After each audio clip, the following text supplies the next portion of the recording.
If you could see life in a blink of an eye, would you see it more for than it is inside? Welcome to East Coast DNA. Today's guest, we have Woody Woodburn. Welcome, Woody. Thanks for joining us. Thanks for having me. So, Woody, I did do a little bit of research, but I knew a little bit about you already. Steve McIntyre, who's been on a couple times, speaks very highly of you, and I know you guys collaborate quite a bit when you're down here on the East Coast. Yeah, a little bit. So, you're an Ontario-based musician. Yes. And you're originally born and raised in Ontario? Yes. So what is your connection to the Cape Breton region? Because it's even referenced in your bio. Sure. But I wasn't quite certain exactly what your roots are in this region. Yeah. So my mom is originally from Inverness, Cape Breton. Oh, okay. And so every summer, basically since I've been born, I've been in Inverness. So spent a lot of time there. It's like a second home to me now, especially now I'm there quite often since I do music full time. We have a place in Inverness. It used to be my parents' summer home. And so my wife and I spend a whole month every summer now. And so, yeah, it's definitely like a second home for me. Yeah, So, I definitely did see a lot of times when you were playing in our region, and I was like, man, he must just be doing fantastic, flying all over the country all the time. So social media helps everything look pretty good, you know? Oh yeah. No, I'm fully So, aware of that on my end yeah. as well. But I am pretty grateful and pretty lucky to be able to travel to the East Coast. Usually it's 3 times a year. And yeah, so, if I didn't have a place there, I wouldn't be able to go as often as I do. Oh yeah, for So, sure. yeah, so.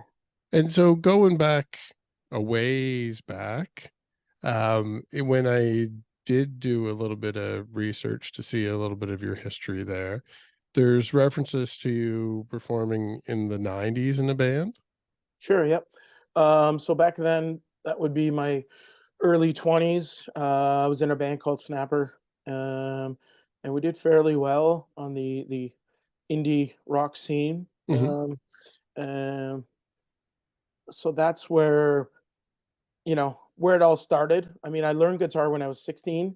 Mm-hmm. Um, it was a slow progress for me to get to the point of playing in a band, but just a few buddies, and yeah, we toured Ontario and Quebec. We were offered a record contract. Things didn't go the way we planned. Mm-hmm. And then I had left the band because at some point you can only live in your parents' basement for so long. And so yeah, and then I took time off, probably 8 years before I ever played again. Okay. So yeah, but I think I got, spent more time on the craft a little bit over those 8 years. So yeah, and then now I'm mostly solo. But I did do about 10 or 15 years with my own band. And so musical stylings wise, how did you sort of evolve over the time besides just technical skill from practice and learning? Yep. What type of musical journey did Woody take in that time frame? I would say back in the Snapper days, I think it was, people would have called it power pop. Mm-hmm. So indie pop rock. And then when I started my own band where I was the lead singer, more of a cover band, we did put out a record, but that band was called Half Hour City. Um, that was a little more rock, more like, Tragically Hip, County Crows, Blue Rodeo, Sure. uh, sort of thing. And basically, the three bands that I think my voice sounds like is the easiest, obviously, easiest place to start. Mm-hmm. And now I think my direction is, although I still do, you know, the Tragedy Hip and the Counting Crows and that sort of thing when I do a cover show. Um, my direction is a little more singer songwriter, a little more folky. Hopefully, my next record will be more folky and more singer songwriter. That's the direction. That's where I see myself going. Um, but what pays the bills is the songs that people know. So I'm still doing, the Tragedy Hip, the Counting Crows, and a little more obscure stuff when I can throw it in here and there. But yeah, And so around 2019, I know, and anyone that takes the time to go look you up online is going to see there's a lot of media coverage from you in that time frame because you were releasing an EP at the time and everything. So did you also retire from your non-music work in I that did. time frame?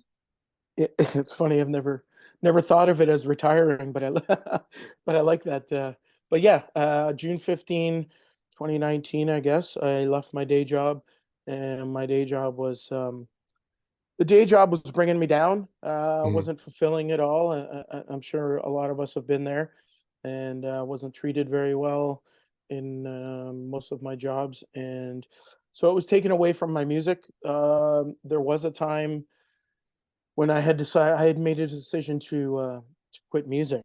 I said it's too much to work a stressful job Monday to Friday and then try and do music on the weekends. Uh, you know, um, I'm in my 40s, obviously, and it's not easy to do both. And so at the time, I was actually seeing a spiritual advisor who was actually a singer songwriter, Mhm. and basically he asked me if I could take like 3 months off work. Back when I was working, could I take 3 months off work to write music? And I said, "There's no effing way." Yeah. I have a more Oh, say over the next 4 to 6 weeks. My wife and I started talking about it, and you know, um, obviously she didn't like seeing me the way I was, like deciding to quit music and you know go full force on the day job. So within 4 to 6 weeks, we decided that I was going to try and do music full time. So um, and there's a huge mental process in that. yeah, I Uh, can imagine. I stayed with the spiritual advisor for a little while. I had a therapist, and obviously huge support from my wife. Like I wouldn't be sitting here today if it wasn't for my wife. Uh, so yeah, it was a big process to come to terms with leaving the day job. Um, but then sometimes you get that thought in your head, like if I was to die tomorrow and didn't try this, then it would be pretty sad. So yeah, I've never looked back. Never, I work really hard on not feeling like I struggle or I don't think about anytime there was lack of finances, like I don't focus on that. There's so many other things you can focus on to keep moving forward. So yeah, it was a big process. I never regret it. I'm pretty sure I'm not going back. Let's say 95% sure. Um, I'm good to go. Uh, so yeah, best thing I've ever done in my life, and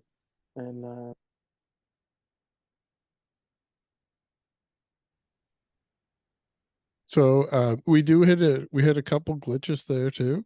yeah, So forgive everybody listening here too. There was a couple little pauses as we went through, but now that you have done that, like what would be 4 years in now? yeah, So you have new material that's out now, and yeah, as I mentioned, I've seen that you've been playing around quite a bit. yeah. So you're obviously doing well with this decision. So what is your next steps? Definitely more music has to come out because most songwriters probably feel the same thing. The longer we go without new music coming out, um, the you know, sometimes you can get into a dark hole thinking, am I gonna have another record? But Hmm. obviously, that is the plan. Another record shortly. There are some things in the works. I do have co-writers that I write with, and it's difficult to get our schedules to align lately, especially through the summer. So Hmm. that's definitely the next step. Hopefully, by next summer I'll have some new music out, and just to keep growing in any way that I can. Like, now, you know, I think this Friday will be the fourth, maybe, ticketed event in Nova Scotia. So that's a big deal for me. Um, so just to keep growing, and to be able to play more and more of my own music. Like I say, like, cover songs is basically what pays the bills right now. If I could, get closer and closer to making a living playing my own music, that would be the goal for sure for the next, year or two, hopefully. Yeah, for sure. So we'll go back to that in a second, but tell us a little bit more about this weekend's performance too. Yep.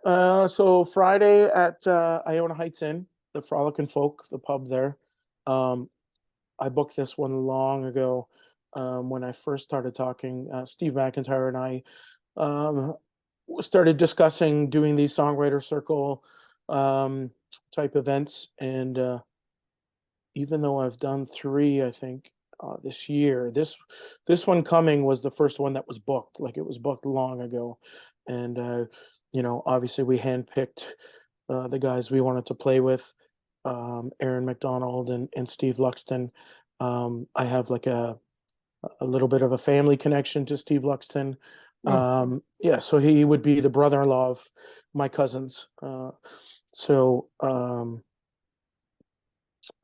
so the four of us will be on stage doing the songwriter circle vibe, and yeah, it's I think it's all of our, like, one of our favorite venues to play. It's always nice when you get, to stay in the hotel, and the crowd is always amazing there. I've always had amazing shows there, so I'm grateful to be going back um, to Iona. I'm flying out tomorrow morning. I've never really flown in to play a show before, so oh, really? that's a big change. So a number of my trips, I would do the drive straight through, like 20 hours on my own, and I think I'm just getting a little too old for that now. Yeah, So it's taxing. I can keep going for a long time, but if you yeah, put me behind a wheel for a couple of hours, I'm ready to go to bed. yeah, That's exactly. I don't know what it is. Yeah, Something about the motion of the road or something, I guess. But yeah, for sure. And yeah, then, I find you got to recover from that too. So, yeah, and when I'm going out there trying to make money, I don't want to spend money on a hotel halfway. So, but yeah, flying out for 5 days this trip.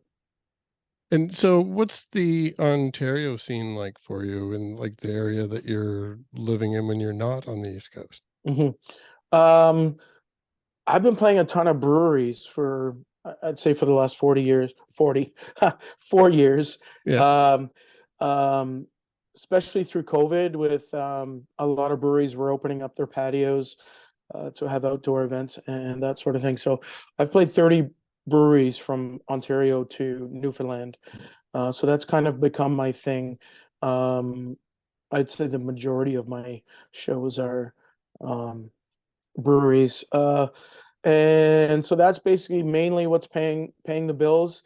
Um, I do the odd singer-songwriter showcase here and there, but it's hard to do those as often as I would like. fair. Uh, um, and I play anywhere from 3 to 5 times a week, so it's quite a bit, but that's basically what you have to do to make a living. And those be primarily like one man shows? Yeah, I'd say 99% of the time I'm solo. Um, when I do like a CD release party, that'll be my full band. My two co-writers are in the band, drummer and guitar player, and they're brothers. So when I can, I'll do the full band. Uh, but that's rare. So I mean, I'd love to be able to tour with the band, but it's not financially possible at this point. So Yeah, feasibility is all over the place these days with the yeah, cost of things. exactly. Yeah, I've seen a few performances. I don't encourage it, and no knock on the people that I'm talking about if they realize I was in the audience, but I've seen a couple performances where they didn't bring the drummer, Yeah, or like they don't bring the bass player, or like they leave out an instrument. And I mean, it's fine if you don't know the difference, sure, but it is a little disappointing sometimes when you go see a performance and you do know who all the members are and you see somebody dropped off. So sure. definitely, I think the all or nothing mentality as far as being one man or having the full backup band is definitely the preferred way to go. Yeah, agreed. And I mean, the big thing for me going solo is I'm not like I'm obviously good enough musically, but there are times when I'm going to screw up here and there. And when you're solo, you can just keep going. You just plow through. Yeah. But if you have, if you have to cue a band to get them back on track when you've made a mistake, so majority of the times, the crowd, if I'm solo, they won't hear my mistake. So, um, I love that too. And not having to deal with other people's schedules, that was becoming a nightmare too. Hmm. Booking shows with a band, and obviously they can't play with me full time. So scheduling is much easier, obviously solo. Yeah, between people with full-time careers or juggling multiple bands, like having gigs in different Oh yeah. directions, I hear about it all the time. I mean, we Yep, probably people listening to these podcasts have heard multiple variations of that, but even for outside of sure. that, I hear about it even more so. So Yeah, it's yeah. quite common. Especially when, the guys I play with through my career, they're getting bigger shows outside of what I'm doing, and so they might have to bail days before a show because they're getting Yeah. bigger shows, much bigger shows than I'm getting. So that pay the bills, and so so yeah, it's the only way I can do it right now is solo. And in these past 4 years, I guess more specifically, have you had the opportunity to drag any of the East Coast people up to visit you in Ontario? As far as other singer songwriters that I Yeah. collaborate with, no, I've talked about it. I always try to get Steve McIntyre up here. Um, so not as of yet, but I would love to do that. But it's also hard to make it feasible for them to get up here. Yeah, for sure.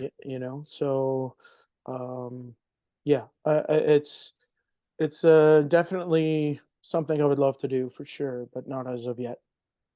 Well, definitely everyone have to keep an eye out for opportunities to get some of these collaborations happening. So I love to see when the people from the other regions that have strong East Coast connections are able to kind of do a back and forth so that you're bringing music from the other regions down here For sure. and people from here are getting some exposure in the other regions. Like it's something that like as we just talked about, you were performing in the 90s in a band like that was kind of the way the music scene worked in Canada at the time.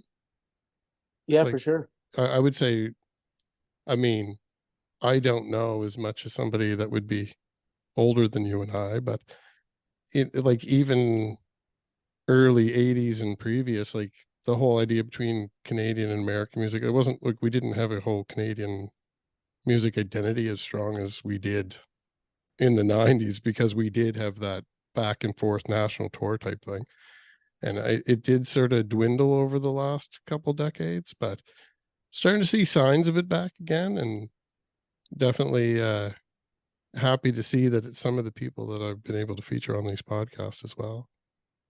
Yeah, I think a lot of us are at the point where it's a big it's a big thing. We need to collaborate and we need to work together. And there's events where if I was playing solo trying to sell tickets, I might not sell enough.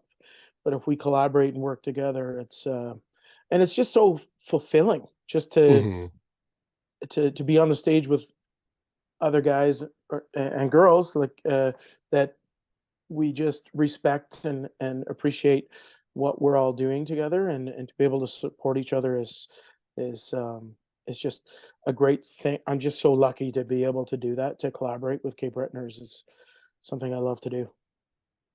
And so if I were to send people to find you online, you definitely have a catalog building on Spotify. I did notice your YouTube channel, you have a lot of video content. Yep, Do you have plans to put more content out with that over the next year or so? definitely, especially with the new music coming, for sure. That's something we have to do. You can't avoid that YouTube content. And your main source for content, do you direct people to your own website? Yeah, pretty much woodywoodburn.ca. Everything's pretty much there and links to every social Mhm. media platform. Yeah. Yeah, yeah, I was thumbing through it there the last couple weeks and looking for I always like to go through because I do some software testing related stuff in my day job. Yep. So whenever I get like a link tree or a website or something, I look for the information I immediately want. And then before I explore, I kind of test all the links. Sure. I rarely tell anyone if I don't like something, but I mean, if there's something that's like not working, I'll be like, hey man, none of those links work on that page or something. But I didn't hear from you, so I guess things are all right yeah, on no, that page. everything was nice and up to date. It was nice and it was very easy to navigate and Good to hear. get all the current information. So I was happy to see that. It was the gaps in the history leading up to 2019 that I was really curious to hear from you. Because Yep. as I said, I was a little bit familiar with who you are as of the last couple of years. Sure. And you also, I wanted to mention, since we were talking about new content, I did see you released a video from your performance here in Glasgow as well. That's where I met you in person the Yes. first time. Yeah, that was pretty cool. Really cool for a venue to offer that to us. That was the first time I played with Aaron McDonald as well, and yeah, really cool video that they did. I was impressed. Yeah, no, it's always great down there anyway. I mean, I love it down there, and anyone listening to these hears me talk about it all the time. They don't pay me, so Yeah. they're doing something right anyway. Maybe they should start. Yeah, yeah, I'll go down there and talk to them about that. Yeah, yeah, yeah. So yeah, we'll send people to your website. Anyone that's out there watching this on YouTube, click subscribe to the podcast and then hop over to Woody's site as well and hit subscribe over there. There will be some links down below. And where do people go to get tickets for this weekend's event? The Iona Heights website. I don't know it. I should have came prepared. I don't know the exact website, but if you We'll throw a Google link for that in Iona, the description too. yeah, awesome. Iona Heights Inn, and if you go to the drop down menu, you'll see events and then ticketed events, Mhm. and but there'll be tickets at the door as well. Perfect. Yeah.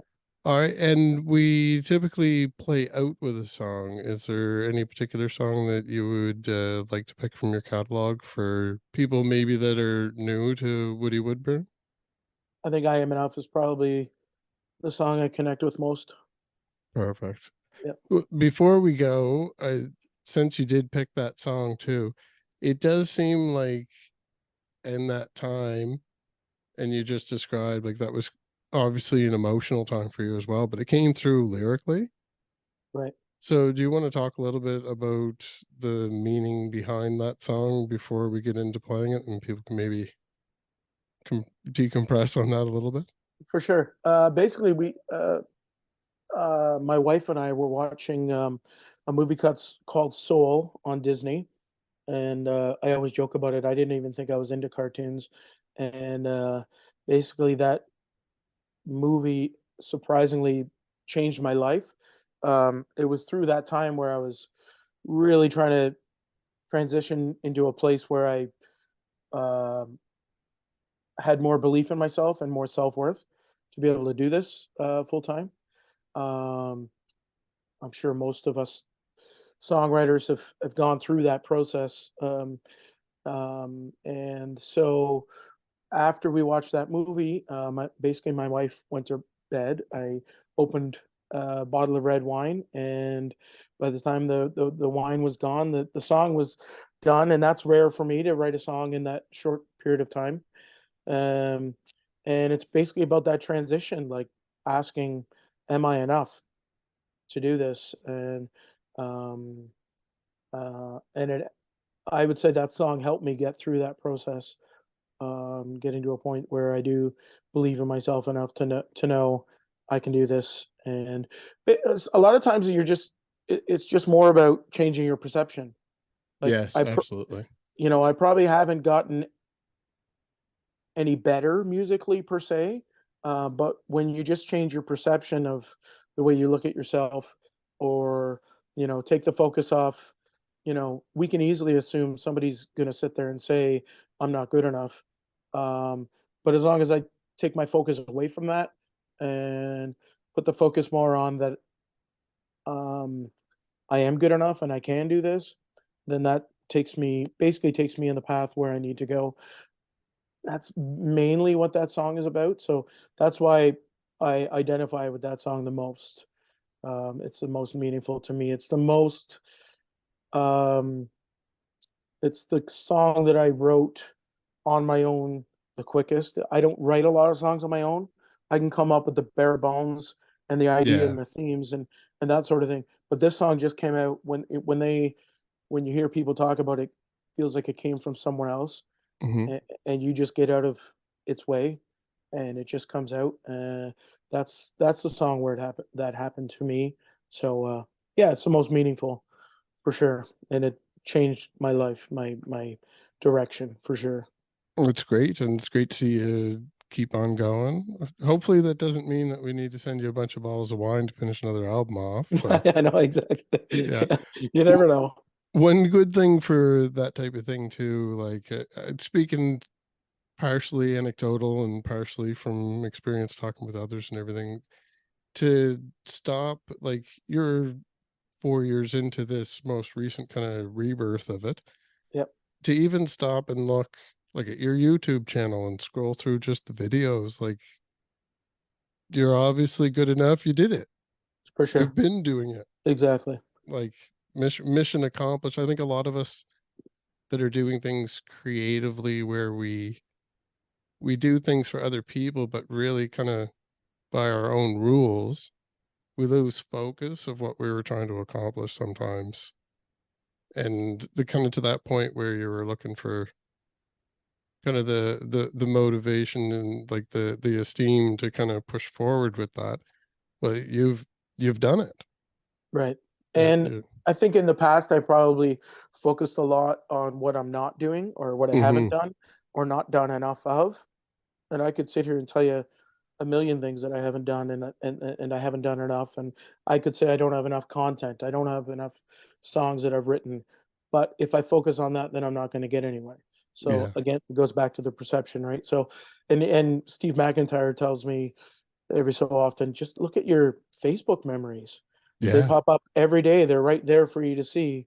I can see where I was 10 years ago to where I am now. Even just having a conversation like this, like I don't think I would have been able to do that 10 years ago.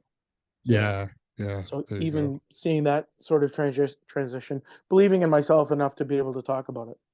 Yeah. So And perspective wise, just a tip out there for people, that's a good motivation to not post crap on Facebook. yeah, Because the memories do come back. And if you only put good stuff on there, like you're only getting good memories. And long term, that change of perspective actually works. Like it's not just a perspective change. Like things are positive and things do work better. So, for sure. There's enough. I always think about that. There's enough positives out there to focus on, oh, absolutely. and they can outweigh the negatives if you want them to. And so thank you for your time.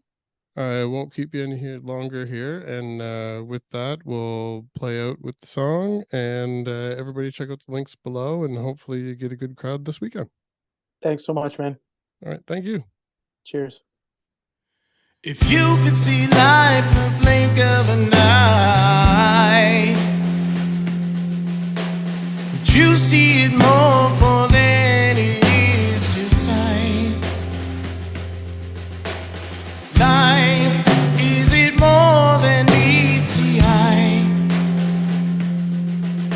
Is it deeper than we could ever realize? How could I never think that I should cry? What did I think I would do before I died?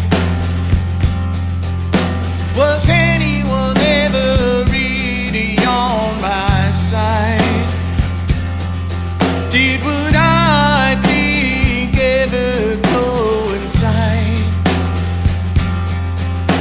Am I? Oh, am I? Am I? Oh, am I enough?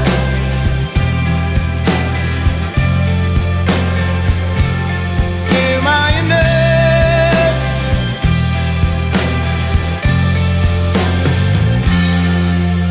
If I could see life through my grandmother's eyes,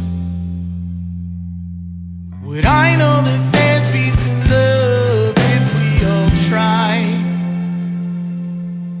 When death becomes certain and time is not on your side, would life have a purpose, and did you